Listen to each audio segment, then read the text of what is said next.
Mengambil hak orang lain adalah suatu perbuatan yang boleh menyebabkan dosa kepada orang yang melakukannya.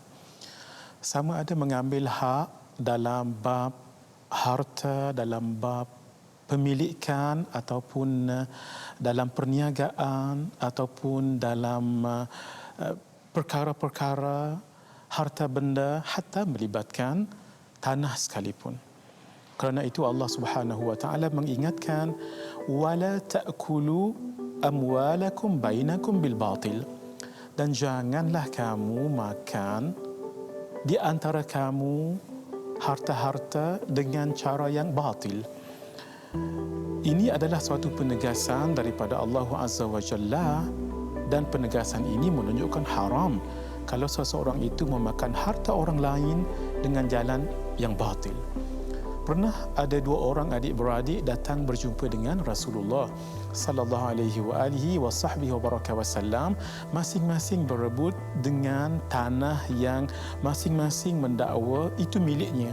Kemudian Rasulullah sallallahu alaihi wasallam menyebutkan, saya hanya memutuskan adapun yang setiap daripada kamu tadi berikan hujah dan alasan, maka itu daripada kamu.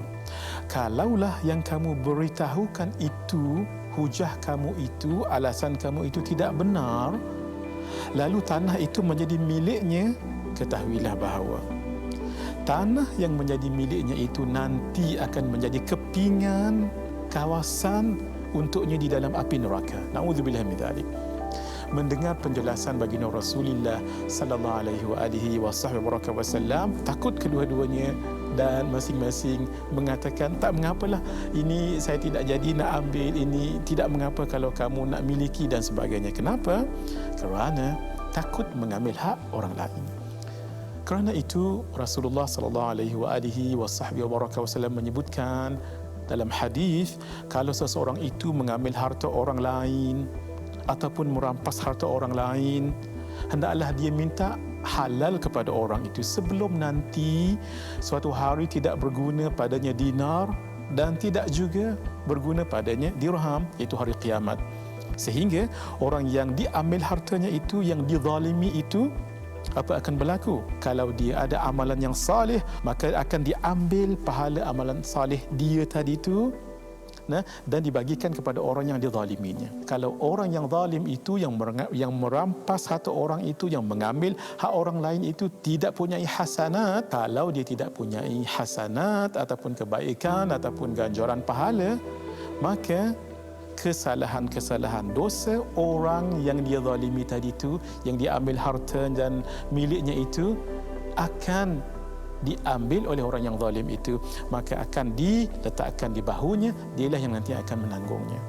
Kerana itu di dalam Islam, bukan kita mengambil harta orang lain itu sebagai sesuatu yang sudah haram, malah yang lebih baik ialah al-ithar. Al-ithar, memberikan hak kita kepada orang lain.